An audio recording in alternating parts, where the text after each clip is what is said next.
Ladies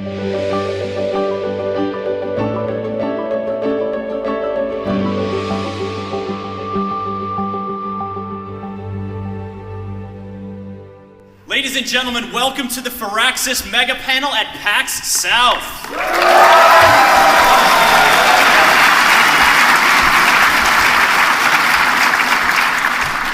I'd like to thank you all so much for coming here to kick off the Firaxis Mega Panel. I'm your host, Chris Waters. Normally I'm found on GameSpot.com, a website where we spend our days being as passionate as you are about video games, only with video team and programmers and a website to share it with all of you.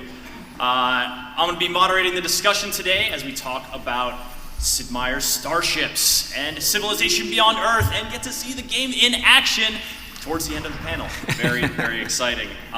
It's the game that we had to play really coy with in the description of the panel, but we didn't have to play coy with the names of these gentlemen here. They're the ones you're here to see talk. So without further ado, I'm going to pass it here to let them introduce themselves to all of you. Hello.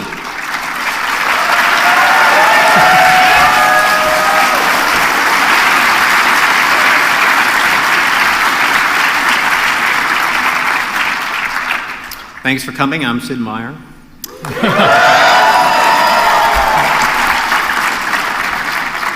I'm Will Miller.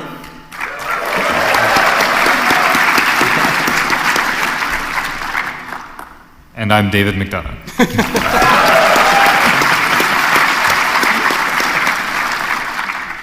All right, well, you all clearly know the name of Sid Meier, and Sid Meier's Starships, just announced earlier this week, is the new game we're going to be talking about and seeing in action. But Will Miller and David McDonough were co-lead designers on Civilization Beyond Earth. Let me get a big round of applause for any of you who played that game.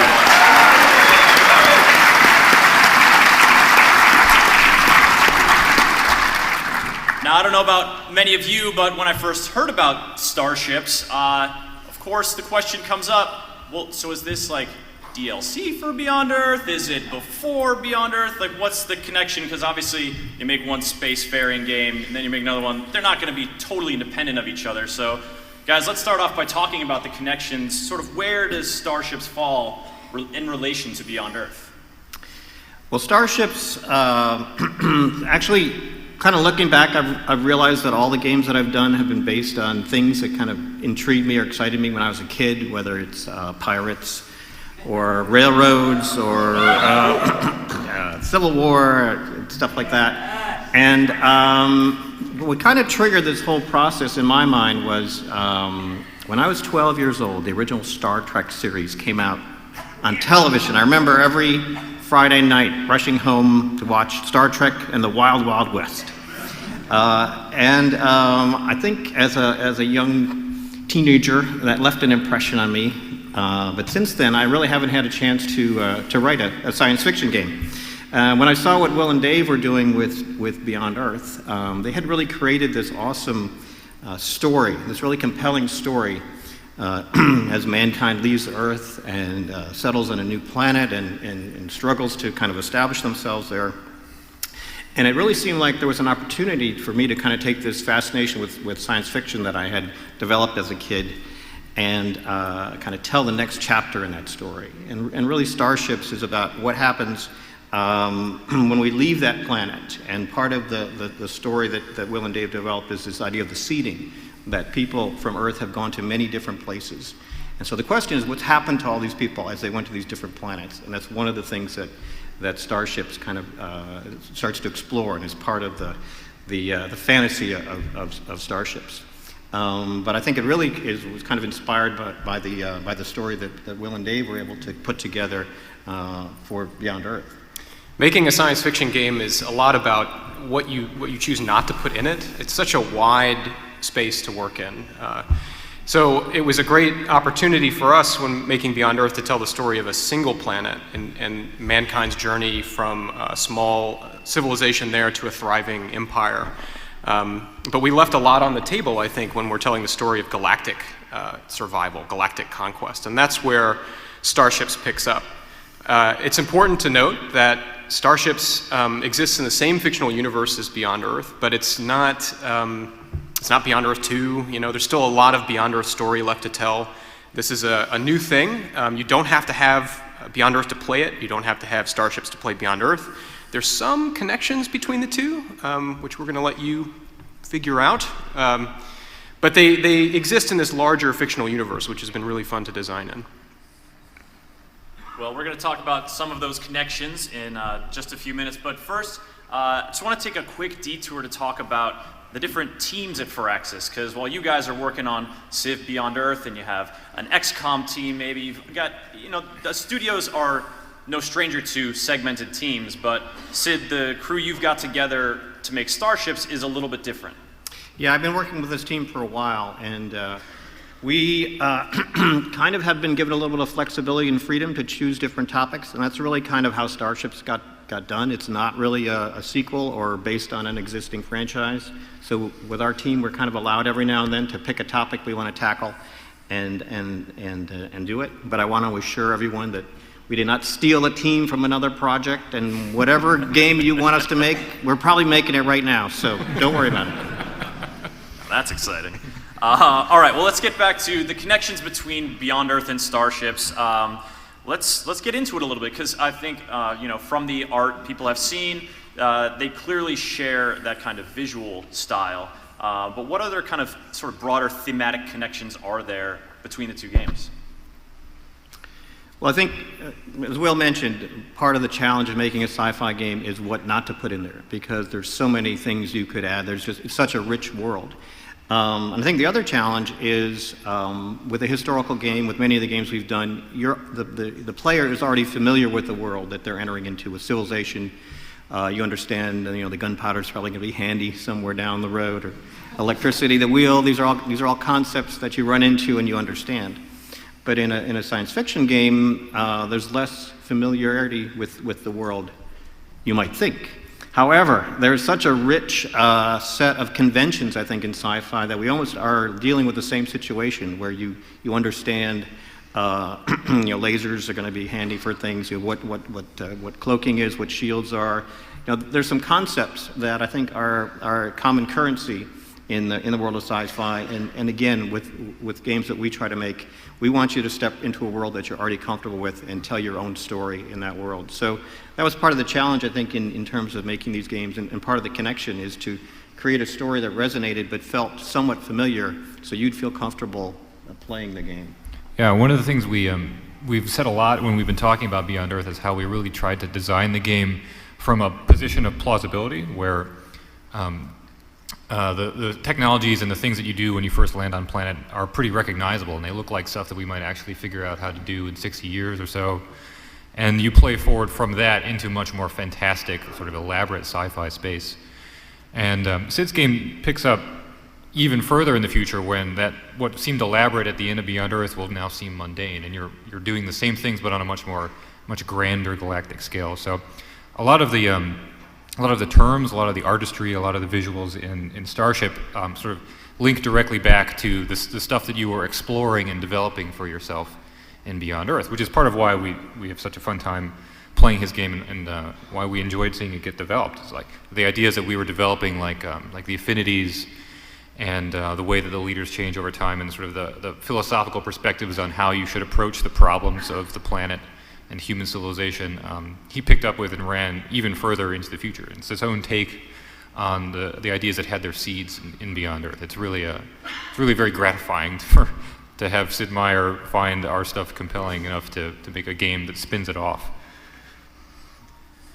So are we, the affinity stuff, right? Yeah, your leader, you say you go full supremacy, they start looking pretty not human, or they've got stuff bolted on, around their face. You can still recognize them. Talk about the affinity, not just in sort of the visual style, but in, I guess, how do affinities come to bear in Starships as sort of a tactical consideration?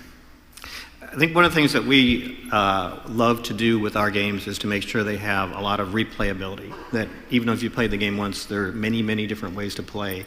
And the affinities are actually one of the tools we use to do that, the affinity that you choose at the beginning of Starships kind of gives you a certain set of advantages that might lead you down a certain path, whereas with another game, you might choose a different affinity, and that would kind of take you in a different direction. A little bit like the different leaders in Civilization, but each affinity kind of gives you a brand new game to play. So that's really one of the ways that we use these ideas that Will and Dave developed to add another dimension of replayability to the Starships. How many Harmony fans do we have in the house? That's not a lot. Supremacy? What about Purity? All right, sounds like y'all are a bunch of robot-loving Some good explorers metrics, of actually. space. So, one of the ways you see affinity is sort of in your leader. And looking up here on the slideshow, those are leaders we've seen. I recognize Kavita. Those are the same characters we had in Beyond Earth. So, do those characters, their personalities, play a part in Starships? They definitely do. You will run into these characters that you're familiar with from Beyond Earth again in Starships. In fact, one of the ways that we can connect the games is to take the situation from your Beyond Earth game and bring the same leaders back into your Starships game with the same rivalries. If they're at war in Beyond Earth, they'll be at war in Starships. If they're at peace in Beyond Earth, they'll be at peace in Starships. Just one way to play. There are many different ways to play, but if you think that kind of connection would be fun, you can do that. People have asked us, well, how do these people live for 500 or 1,000 years, to connect Beyond Earth to Starships? Well, it's science fiction, so we don't worry about that. They're cool, we want them back. Way to own it. Yeah, I think we could do a whole PAX panel on the abstraction of the leader in a Civilization game. It's like the curtain in a stage play. You understand that that's not a part of the play, just as you understand George Washington doesn't live for 1,000 years in a Civilization game. So, but science fiction. So. All right, well, we've talked a little bit about the leaders. Let's talk a little bit about, I guess we're going to see more sort of the ebb and flow of Starships when we do the demo a little bit later on in the panel.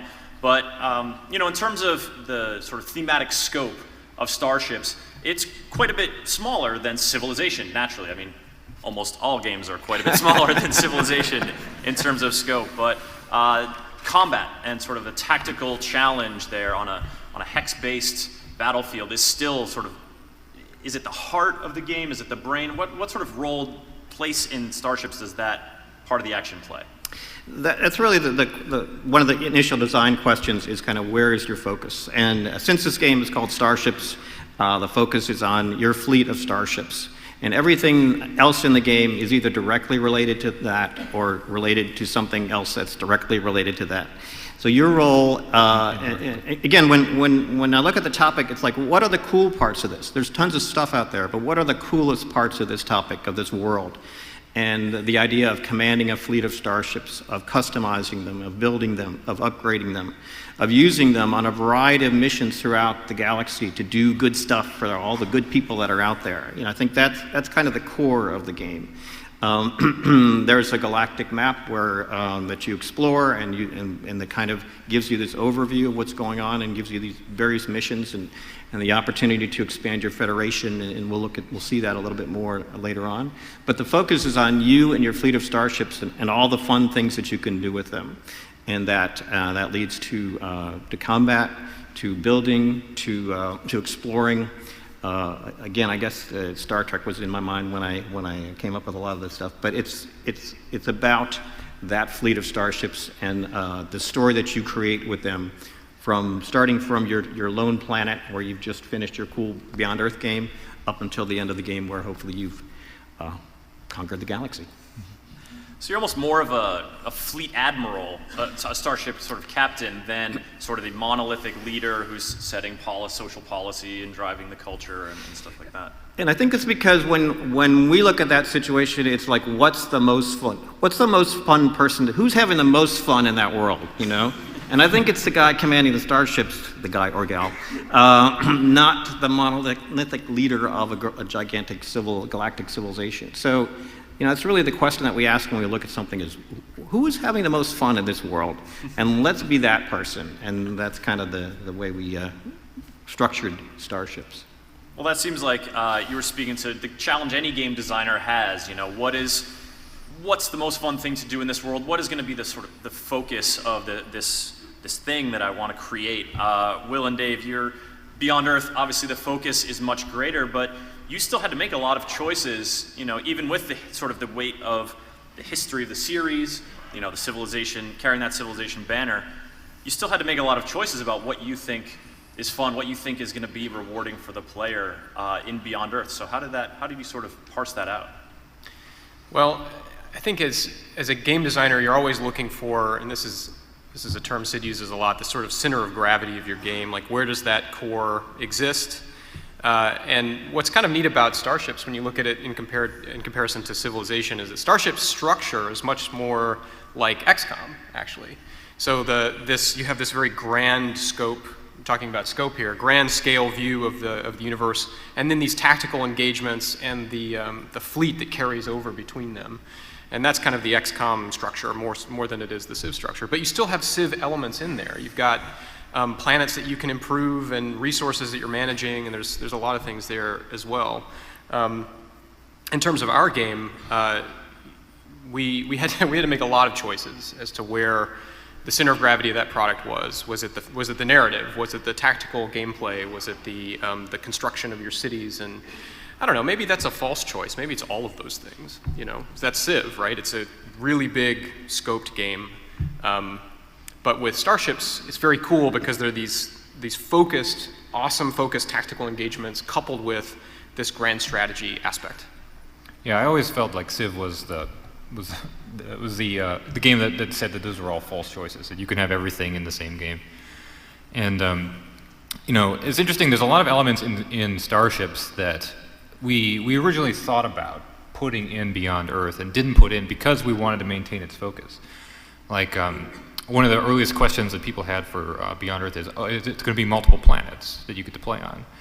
And we rejected that immediately, not because it's, you know, not necessarily a good game idea, but because for us, it was really important that the story of Beyond Earth is sort of intimate. It's kind of, it's really the story of one world and just one part of it, really your part of it, your civilization on it, kind of figuring out what this world is and how you're going to be part of it and how you're going to get along with, or not, as the case may be, the other people that live on it. And so that's why, you know, the beginning of Beyond Earth feels very scary. It's very survivalistic with aliens everywhere and danger, and you're just this little, some guys in a spacesuit trying not to get squished into dust long enough to develop something that you can call your own. That's really, you know, you taking ownership of the world and finding your way on it. And Starships kind of takes it. I always felt it when I play it. It feels like it goes from the other perspective. It has a very Star Trek vibe where you are a collection of kind of bold adventurers, kind of sallying out into a world that's already full of life and activity and excitement and adventure. And you're not. It's danger in a different way. The story is kind of like how you meet those challenges and what you might find over the next hilltop or around the next planet, and less about like how that world comes to you and interacts with your civilization. So now that Starships is made, I feel like actually it lends a lot of insight into why we made Beyond Earth and why Civ games are made the way they are, why they have the focus where they do, because we get to see it from the other side. You know, what would happen if you were at the big camera instead of the little camera? You know, out in space rather than standing on the surface. It's a really fun way to view the Beyond Earth idea from the Starships perspective.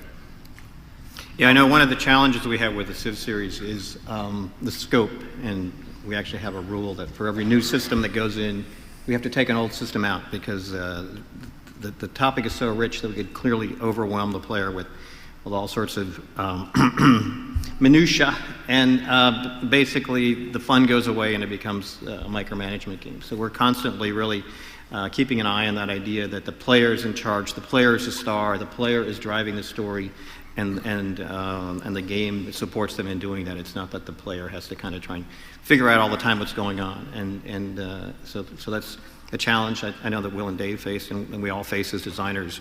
Ever since we got past 64K of memory, we could write games that were way too complicated, and so we have to rein ourselves in. Luckily, we're all gamers and are sensitive, I think, to that issue. And that sort of reining yourselves in can be a creative challenge in and of itself. I mean, especially when you're working on something like Starships or like Ace Patrol, it is sort of narrowing the focus down, but then because your scope is more limited, you have to do a little bit more mining and a little bit more meticulous system building. I'm just sort of picturing, you gave me this image of Firaxis, just here's the cutting room floor of all these things we couldn't put into Civ, but what if we drilled down on this? What if we made this a game? I mean, what's your kind of process internally, or I guess even for yourselves personally, about thinking, oh, well, what if I did make this smaller version of the game? How would that work? What would be enriching from that? Well, I think we are constantly playing the games, and that's a core tenet of development at Firaxis.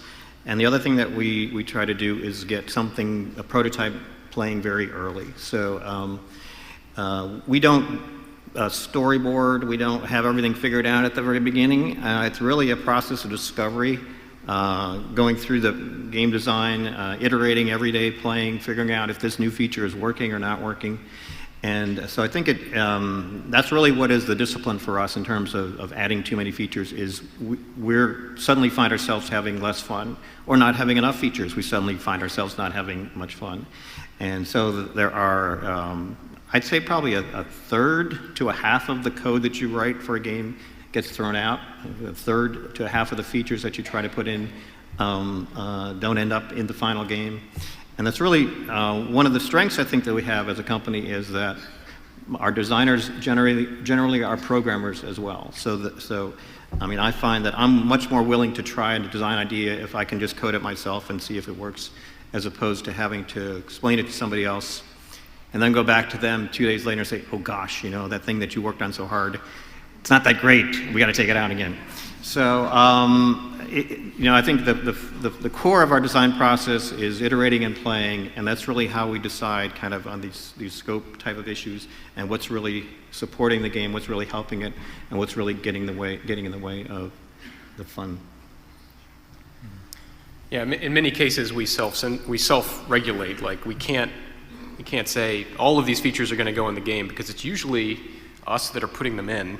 So to save work, sometimes very lazy. It's like we can't type that much, All right. Well, you guys talked about personalization and sort of Dave talking about how Beyond Earth being that intimate story, and personalization when you're making choices about where to settle and where to send your explorers, and how to chart your course through the tech tree. These are all sort of familiar Civ kind of personalizations, but a lot of those things don't carry through to Starships in the same way. We've seen, obviously, you can put some cool racing stripes on your ships depending on what your affinity is. They sort of look a different way. That affinities are part of the personalization, but I guess as you guide your fleet through a game of Starships, how does it become your own? There are a couple of, I guess they've almost become second nature to us at Firaxis, in a couple of ways that we try to make sure that we place the player in that starring role and give them a wide range of options in terms of play. One of the things is the idea of replayability, that there are many different ways of playing, which means that as you look back on your gameplay experience, the story that you've created, you can be pretty assured that that's unique, that no one else has gone through that same process, that same series of missions, that same series of decisions, and gone through that path. So every time you play, you are creating a brand new experience, whether it's Civ or Beyond Earth or XCOM or Starships. That's almost kind of second nature, I think, to us as designers now, that we know that we want every player to have a unique experience as they play the game. And that comes down to a rich set of starting options. A lot of random maps are pretty much fundamental to our game design philosophy. A variety of difficulty levels to let you kind of really explore at your own pace. Comes back to interesting decisions, giving the player lots of interesting decisions, which means to us that they could have gone either way. So one player is going to take one path, another player is going to take another path. And hopefully at the end of the day, when you've played through our games, through one iteration of the game, that's been a unique play experience that only you have experienced, and you want to play it again, to go through another path. And that path choosing was something that you guys, Will and Dave, sort of developed a new Civ system in Beyond Earth, the quest idea, the sort of choices that helped sort of guide the player in terms of their thinking about the world that they were charting. Because you guys have to do a ton of thinking about the future of humanity and what kind of world you want to create all these possibilities within. Does that make you, just sort of creating that kind of, those choices, do you feel that you bring optimism to it about the future of humanity? Does it make you a little depressed when you have to put in so many weapons? No. It's that's How many people like weapons? Okay. Yeah. Sorry. Yeah. No, actually, like developing the quests threads was probably one of the most rewarding parts of designing the game, because that's really where all of this kind of the overflowing enthusiasm that we have for the topic, not all of which will translate into a specific mechanic, that's where it finds its way into the game. And it's where, it's really where you see our love of the subject matter, is where, the quest narratives and the ideas, we say, hey, have you ever thought about if we were cybernetically augmented, would access to electricity be a human right? Stuff like that, things that are kind of off-the-wall offshoots of contemplating futurism, that the quest system was, I would say, in a very real sense, added to the game in order to enable. We put it in there because we wanted to show this side of the world to the player. We wanted to invite them to think about it and decide what it meant to them. And there's just so much potential and so much enthusiasm in the quest system. The idea of a quest is not, we certainly didn't invent that, but I really think that Beyond Earth wouldn't have been a rich experience without it. If you think about how, sci-fi is often considered to be a very cold genre because it's so alien, because you're representing things that no human has ever experienced and asking people today to relate to them. You've got to offer them something that they can recognize. And some of the ideas that we put in the quest system were our way of doing that. And our fans have said, have resonated with it very well. And I think we've received a lot of feedback and commentary, people really reacting with a lot of joy and excitement for the sort of ideas that were in the quest system. I think the concept of affinities is very similar to that. Where we end up, what's the post-human trajectory for us, and when we venture out into space, how do we take that and formalize it as a mechanic?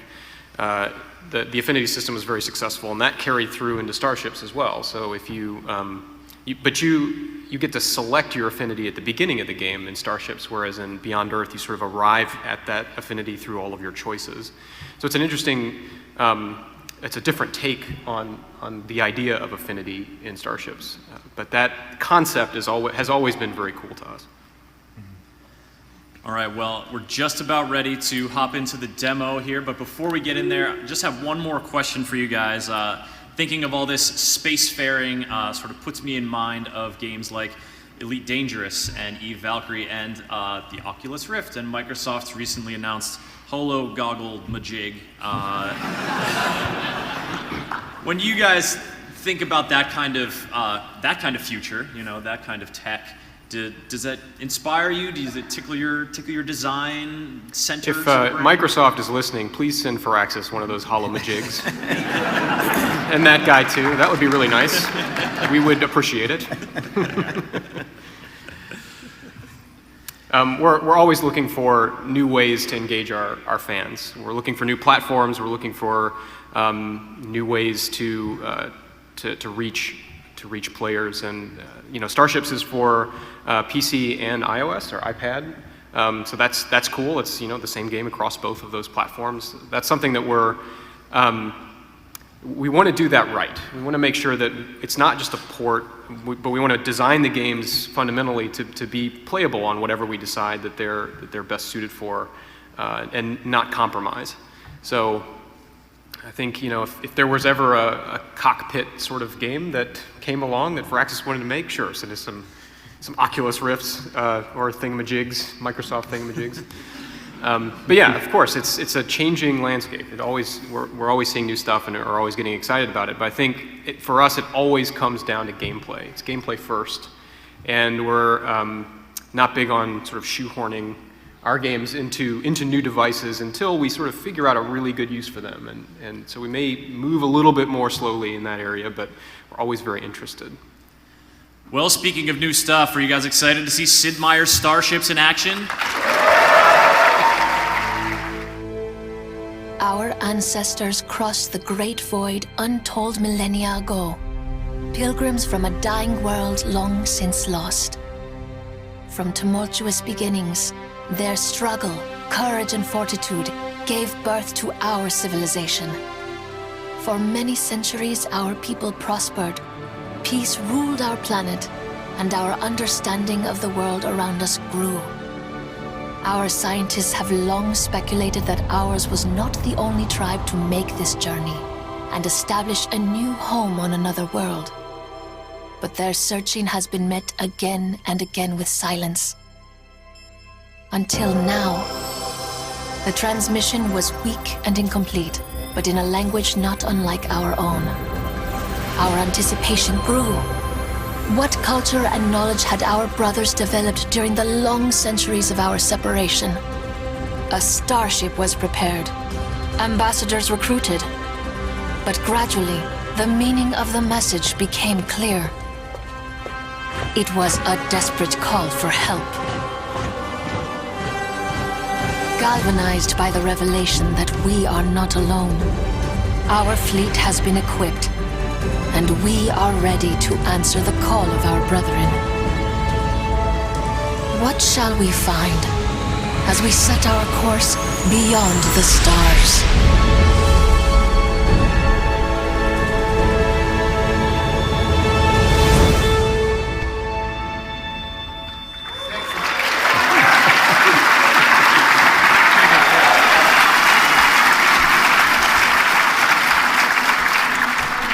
So that was really what inspired me, that the idea that we played this Beyond Earth game, we won, we had this beautiful planet, and we've been here for 500 years, life is good, we're improving, everything is wonderful, and we're wondering what happened to the other members of humanity that were a part of the seeding. And we're searching for them, and we get a faint message, and we say, oh, we're looking forward to meeting these people. They probably have a wonderful planet where they're doing happy things too, and we're just going to get together and have a group hug, you know? And, but of course, life isn't that simple. So as we understand what's going on, we realize that there's trouble in the galaxy. We are developing these starships, and it's our role to go out and fix what's wrong with this galaxy, and that's where the story begins. And I'll take you through some of our gameplay here. We'll start a new game. First thing we're going to look at is the affinities, again, which are familiar from Beyond Earth, but they each have some kind of interesting benefits that will take you down an interesting path as you play the game. And our leaders, again, kind of change their appearance to reflect their connection to the different affinities. The Supremacy has kind of a cool benefit that they get a free wonder at the very beginning of the game, a random wonder. And that can kind of give you an idea of what path you might want to start down. So choosing your affinity is the first step, and then you're going to choose which of these leaders is going to represent your federation. Each of them, again, has an advantage. Technology, Kavatha is humanitarian. Bolivar, he gets an extra starship, which is very cool. Kozlov, more metal. I like technology, so we're going to go this direction. Again, a lot of options in terms of the size of the map, how long do you want to play, how many opponents do you want. Again, there's many different ways to set up your game, but we're going to go kind of right into it here. So this is the first view we get of our galaxy. This is our home planet here, Pegasi 77. It is generating some resources for us. There's energy, metal, technology, and food. These are resources that we're going to use to build up our planet and our empire. Over here is this planet that we've gotten this faint signal from. And what it's telling us is that there's a mission there available called Duel at Dawn. The reward for completing that mission is going to be to get one free technology. There's one city on this planet. It's a fairly small planet. And they have a special ability, which is to build fighters at a reduced cost. And if we can make this planet part of our Federation, we'll get that special ability. So again, planets have a variety of abilities, which makes every game play, again, in a slightly different manner. Our basic commands here are we can upgrade and build our starships, we can research new technology, go to the market and buy and sell different resources, diplomacy, which is something that comes into effect later in the game. The first thing we want to do is kind of look at our starships and customize them. What's our strategy? What's our plan? How are we going to go out in the galaxy and succeed? And knowing that we have the Cloaking Wonder. The Cloaking Wonder allows us to use our stealth systems at no cost. Normally we'd have to make a decision between cloaking ourselves and using our weapons, for example. But with the Cloaking Wonder, we can do both. So that's going to drive some of the decision making in terms of customizing our starships. At the beginning of the game, we have 2 starships decked out in total supremacy garb. And every starship is built of a number of modules, which can all be upgraded. We have our engines, which give us more speed and energy. That's how we would upgrade our engines. We have shields, which absorb damage. Armor, which is part of our protection. Lasers, which are long-range weapons. Cannon, which are shorter-range weapons, but more powerful. Torpedoes, which we can launch. They move slowly, but they can pass through asteroid fields. We have sensors. In case the enemy is trying to cloak themselves, we can seek them out with sensors. Our own stealth technology, we can add that to our ship. We can also attach fighters to our ship and launch them as part of the battle. So there's a lot of different options, a lot of different ways you can customize and configure your starships. You might want a fast reconnaissance ship with a lot of speed and a lot of sensors, a tank with cannons and a lot of armor, all sorts of options, an aircraft carrier with a bunch of fighters on it, a submarine carrying a lot of torpedoes. I mean, there's all sorts of different ways that you can customize and configure your Starfleet.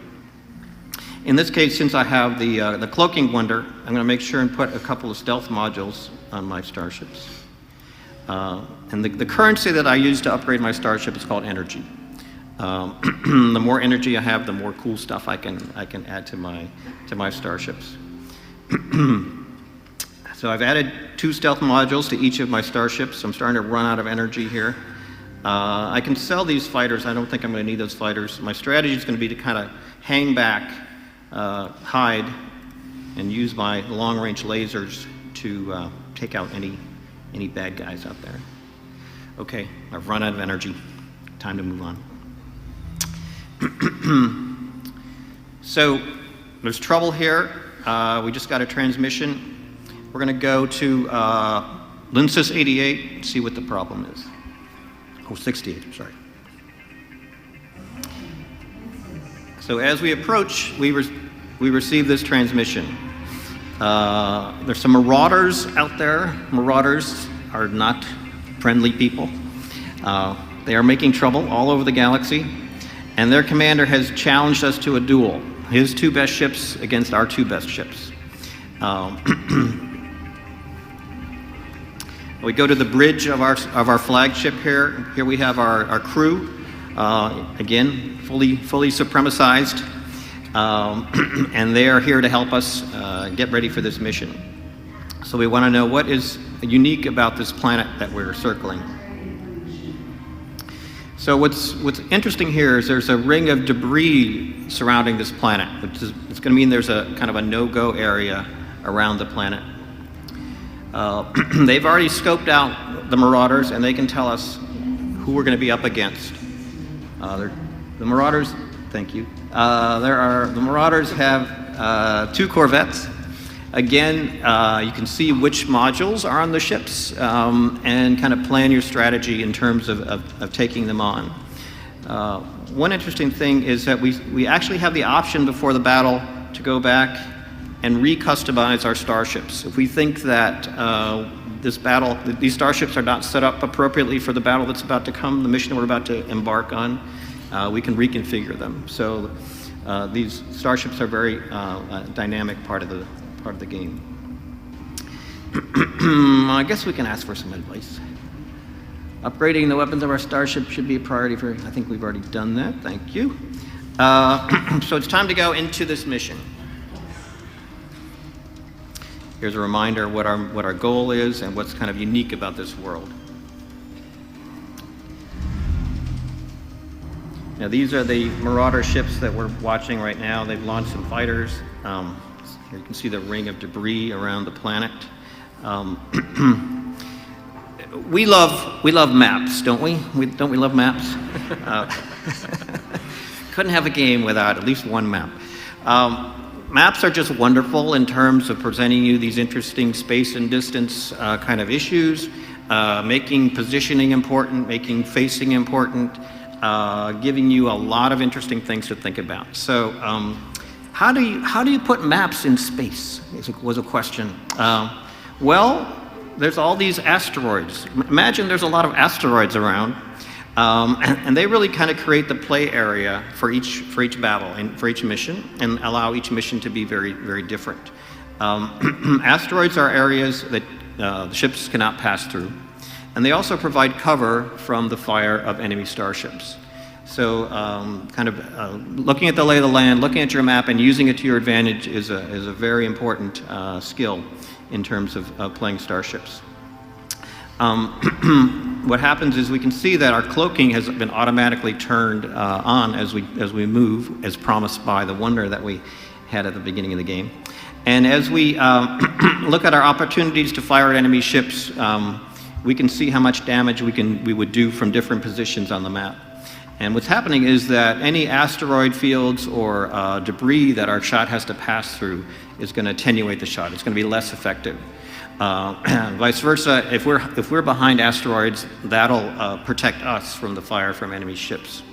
So it's important to kind of look at the situation in terms of asteroids and the lay of the land and figure out what to do.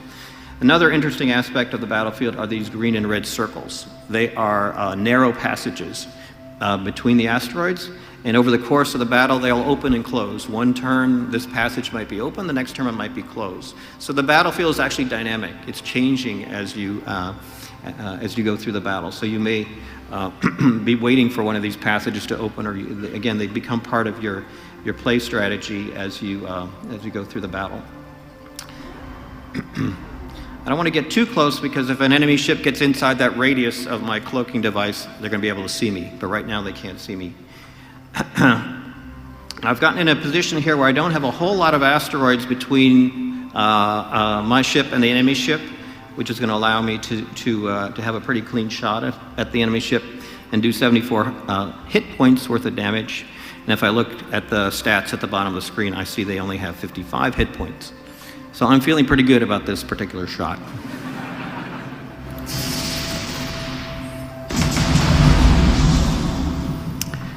Wow. Ooh, that was fun.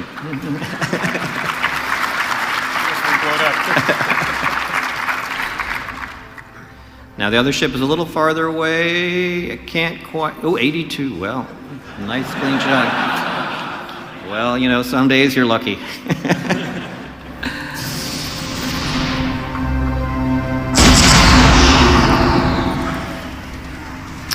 So there are the fighters he launched. Again, they still can't see me because of the cloaking advantage we have. And this narrow passage is opened up here, allowing me to get quite close to the enemy. Wow. Wow. All right.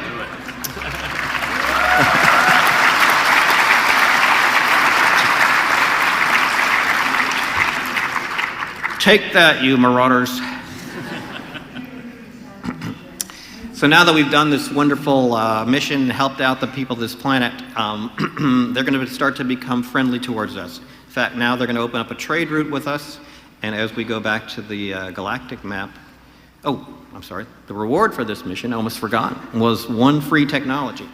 So an interesting thing about the technologies is they're all related to the capabilities of your starships. It's not like you're exploring a bunch of different avenues. It's getting cooler stuff for your starships. So the technologies in this game allow your systems to be more effective. And since we're kind of focusing on the idea of stealth, we're going to upgrade our quantum suppression technology here, which would normally cost us 400 science points. We get it for free here. So we now have more effective stealth systems. And what we discover as we've completed this mission, there's a bigger galaxy out there. Now that we've gone to Linces 68, we see there are other planets out there. We notice there are other missions available. The green missions are the easier missions. As the game progresses, there are going to be some more difficult missions. And again, each of the planets has an advantage, a system that they can upgrade more effectively. Over here, they're going to do science research more quickly. Different rewards that are available for carrying out the different missions. And our next decision is going to be which planet do we go to next? Who we're going to help out next? What's the reward that we're really interested in getting next?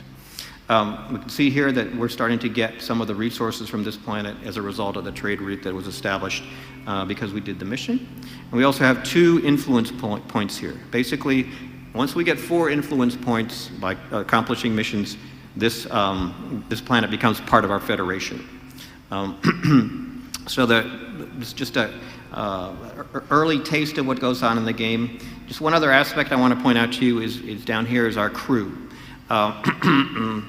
The green heads are happy and wide awake crew members, but as we travel and as we accomplish missions, they start to get tired. We right now have 3 tired crew members. You can see their little brain waves aren't as wavy as the green crew members' brain waves. And it's the challenge here is that we can pursue this voyage as long as we dare. But as we get deeper and deeper into it, our crew is going to become more and more fatigued and less effective. So we're kind of going to see how far we want to push our luck.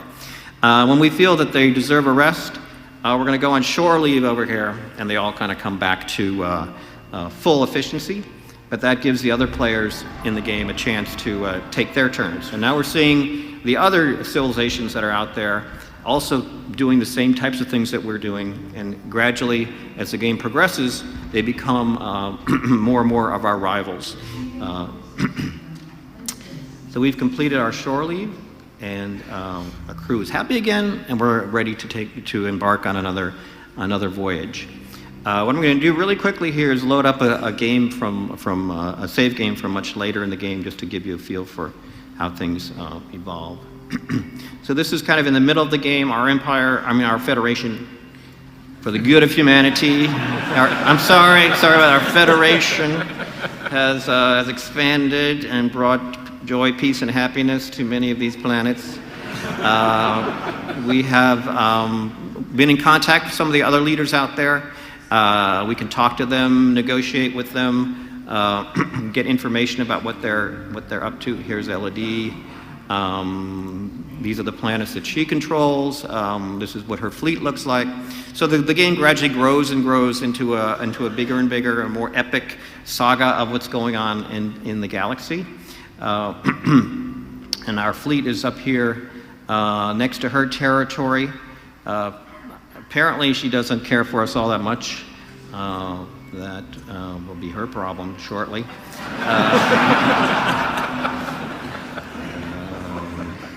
So we're going to go into a battle, just to give you a feel that the battles kind of grow and grow in dimension as the game progresses.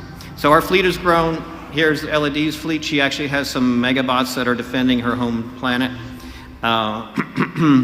I'm sure we'd win this battle, of course, so we don't have to go through it. But that kind of gives you, I think, hopefully a little bit of a taste of what the gameplay is and what the gameplay involves. We will be doing some live streams and bringing out some more information as time goes on with some more details about the game. But it's just kind of a quick overview of some of the gameplay elements that we have in Starships.